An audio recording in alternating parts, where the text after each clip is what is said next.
Please అన్న thank you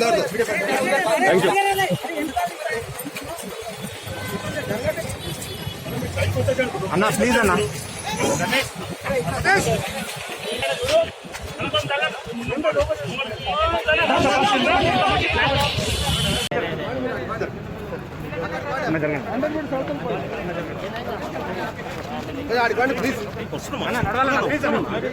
please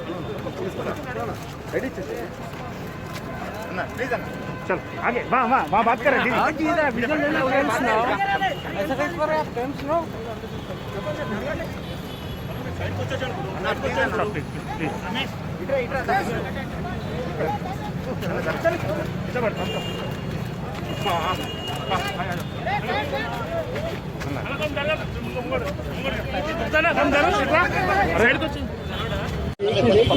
दिसंबर 1 तारीख को जो जीएचएमसी में इलेक्शन है उस इलेक्शंस के लिए आज गांधीनगर डिवीजन से मुटा पद्मा मैडम के साथ मिलकर टीआरएस पार्टी के लीडर सारे जाके नॉमिनेशन हमने दाखिल किया। आप सभी जानते हैं, हैदराबाद की आवाम आज जानता है कि किस तरीके से टीआरएस पार्टी ने हैदराबाद की तरक्की के लिए काम किया है। पिछले 6 सालों में हमने 67,000 करोड़ रुपीज से डेवलपमेंट काम हमने किया है।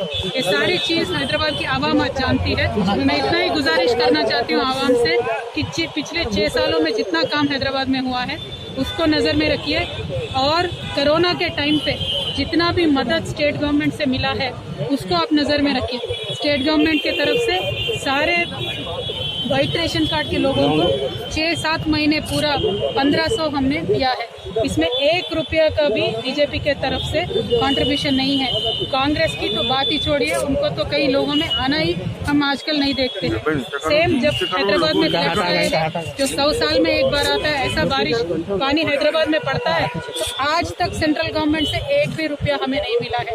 हम इतना ही कहना चाहते हैं, जो लोग जो पार्टी जिस पार्टी जिम्मेदारी से हैदराबाद के लोगों के साथ खड़ी है उनके साथ आप खड़े रहिए, कार के निशानी पे वोट दीजिए, टीआरएस पार्टी को जिताइए। किशन रेड्डी साहब बोले मेयर उनका रहेगा बोले बीजेपी। किशन रेड्डी साहब बोले बीजेपी का मेयर रहेगा बोले। किशन रेड्डी साहब को बोलिए वो यहाँ से मंत्री बने हैं, यहाँ से एमपी बनाई है, हैदराबाद की आवाम ने उनको जिता के पार्लियामेंट में भेजा है। तो हैदराबाद में जब पानी पड़ता है 1 रुपया भी बीजेपी पार्टी से क्यों हमें नहीं आया, 1 रुपया भी सेंट्रल गवर्नमेंट से क्यों नहीं आया, वो पूछे। और बाकी किशन रेड्डी साहब को क्वेश्चन कीजिए जहाँ पे भी वो आएंगे। कल तक जो 10,000 मिल रहा था गरीब लोगों को, जिनके घर में पानी आया था उनको 10,000 स्टेट गवर्नमेंट से मिल रहा था। आज बीजेपी का एक लेटर से, कांग्रेस के एक लेटर से गरीब लोगों को वो 10,000 मिलना बंद हो गया। ऐसा क्यों हो रहा है? बीजेपी के किशन रेड्डी साहब से आप सवाल।